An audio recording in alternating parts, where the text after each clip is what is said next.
All right, we're on a condominium project. We got 1,300 feet.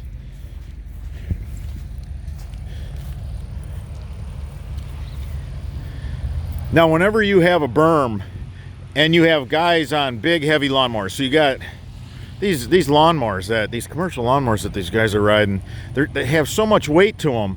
And when you start taking a big machine and a big driver, a lot of operators are bigger guys, you know, a lot of us are in the 200 club. So when you start taking that lawnmower and you start doing this, guess what? You're putting all that weight, you're transferring all that weight of the rider and all the weight of that machine to one side of the machine.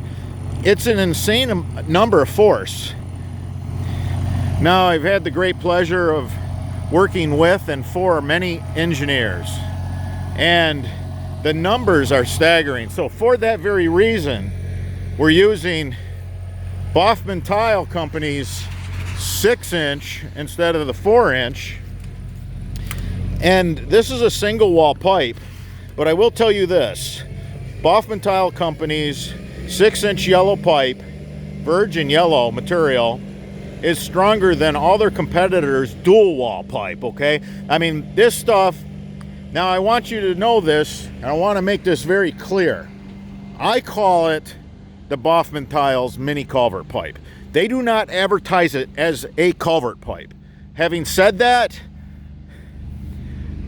I refer to it as our mini culvert pipe because of its great strength and durability. Absolutely love it. So we're here in Macomb Township, Michigan. We got a 1,300 foot run, and the whole thing is catching all the water that's coming off this berm, and then all the sheet water coming off the deck, off all these concrete patios.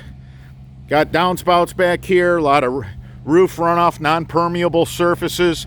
So the amount of water is just insane. So what that does, we have a perfect area of collection right here. We have the water meeting right in this swaled area. Now, a lot of the residents here thought the grade work was not done well, and they figured that's why there was a water problem, but that's not the case. See, the water has nowhere to go. Once it's here, it has to become flood water to build up and then just pour down into the storm drain catch basin. As the warm temperatures go south and as the precipitation now picks up, all right, so this is literally where the system begins.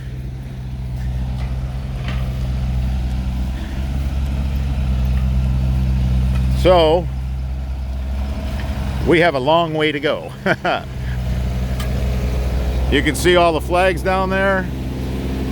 Hey, there's one spot where there's AT&T. Well, there's one spot. Those lines aren't like electric and gas. They're right under the sod. So when you see the orange AT&T down there, don't let them use the sod cutter, okay? Because a lot of these fiber optics we can't fix no more. All right, brother, thanks.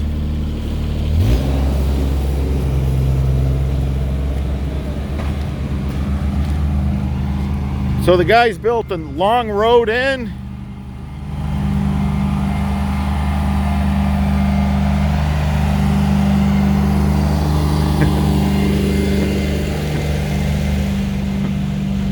Takes a lot of plywood for a job like this.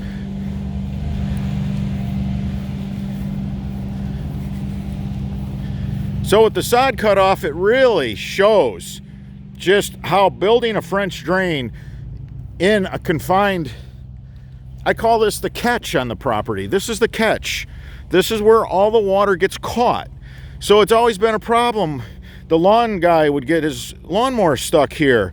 Again, all that weight cutting on this steep berm, all that weight on one side of the machine. Of course, the lawnmower, all that force, it's going to leave ruts. It's going to get stuck possibly.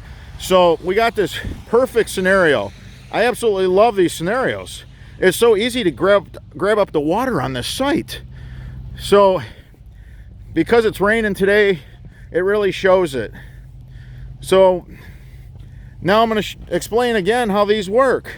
These catch basins, they're really when the water builds up and builds up and builds up, and it's finally there's enough water on the surface, it pours into these, okay?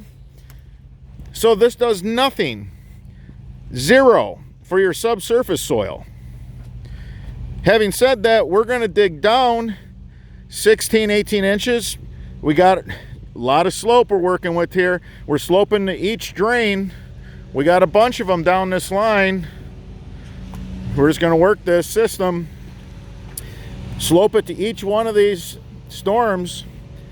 Core through the sidewall. When you dig down 2 feet and you core through the sidewall, this water then just drops into our French drain system. And yes, we're going to use a non-woven geotextile fabric because I want to separate the clay, which is mud, you know, once you're in the rainy season. I want to separate this from my stone. When it's all soft like this and the lawnmowers do ride over it, if I got a non-woven geotextile filter fabric that's double punched, it's going to drain just fine, and it's not going to let that muddy clay ooze on up into the voids of the drainage stone. All right, everybody, I hope you guys all learned something from this, and hey man, until that next video, hey, thumbs up if you guys like them. I'll keep making them, all right? But the thumbs up, that is an added motivator.